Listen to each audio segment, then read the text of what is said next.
All right. Hi, everybody. Today we're taking a look at the financial epidemic of economic inequality. And below is listed all of our group members, but the people who are presenting today is Juliet, myself, and Ananya and Eric.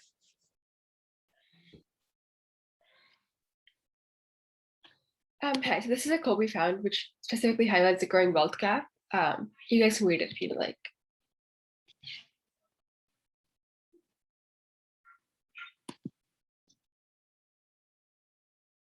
You can probably move on. I don't know. All right, thank you. Introduction. So income inequality is gradually increasing in the US, at times favoring the wealthy and leaving the destitute alone. The COVID-19 pandemic greatly influenced economic trends, leaving the rich to get richer. With factors such as poverty and a lack of vocational opportunities in society, it is vital to tackle and analyze the roots causes that stimulated such income inequalities.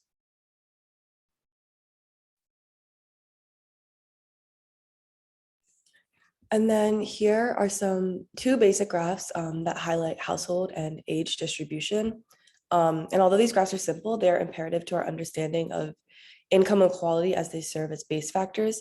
And then from these two graphs, we can establish correlations with income factors and percent change in real time median income.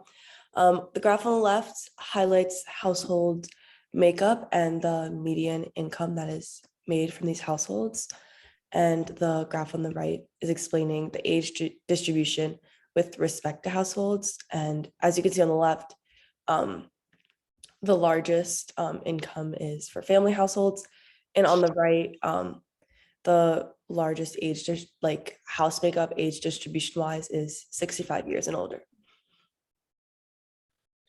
So we also analyze percent change in real median income through use of graphs. So on the top, we have a graph over here, and that essentially highlights a percent change in median income across varying households, from family households to male householder. So all the direct correlations cannot be established in this graph. Statistics have proven that percent change in median income for females with no spouses and female householders have significantly increased compared to other householders, which remains intriguing. To further elaborate, regarding females with no spouse present, the percent change is 1.1%. Regarding female householders, the percent change is 1.5%. And the greatest change that we can see is male households with no spouse, and that was a 4% increase, a 4% change, sorry. Median income with respect to nativity and race.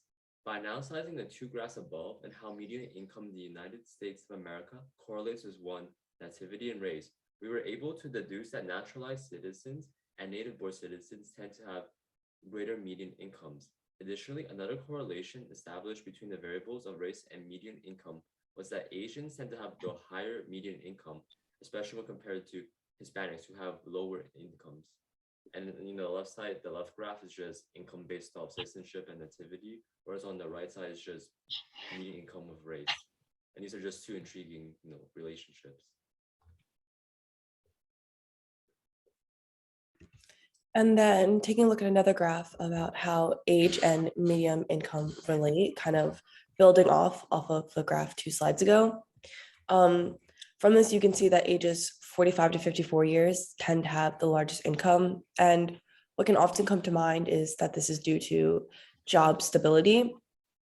But we actually cannot draw these conclusions from just this graph. We need further data, which was one of the limitations that we found when unpacking this data in order to create a larger narrative and to tell the story. So we also analyzed education and income. So we plotted, like as you can see in a bar chart on top, which is median income and educational attainment. So for education, we did from no high school diploma to bachelor's degree, and then median income from $0 to like $125,000 a year. So from this data, we can see clearly that those with higher education levels achieve a higher median income. The more education an individual receives, the more money they're likely to make. So opportunities to education, however, are obviously limited and not available, especially for individuals who are in lower income households. As I think if your presentation mentioned, there's affirmative action financial aid, but although they're limited and not necessarily cover the complete costs for attending college. So Why is all this data relevant and how can we use this to our benefit? Let's translate it. Okay, and for time's sake, I'm just going to read directly off the slides because I could probably go on for this for a very long time. So first and foremost, it is imperative to realize that there are a plethora of factors that intertwine to influence the median income of people in the United States of America. Nonetheless, a few clear aspects focus on the variables of age, ethnicity, and nativity. In order to step out of the bounds of data, we decide to immerse ourselves in research and handy research readings by students such as Ari Dumesh and Emily A. Schreider, a graduate student. As a result, we were able to analyze how factors such as governments and the ability of vocational opportunities have influenced income inequality in the United States of America. Namely, we were able to analyze how President Biden has been striving to raise the corporate tax from 21% to 28%. Additionally, according to a United States Census Bureau publication written by Emily A. Schreider, Melissa Kolar, Francis Chen, and Jessica Semega, the median household income has drastically been decreasing in recent years, and the 2.9% decrease in 2020 was the first statistically significant decline in median household income since 2011.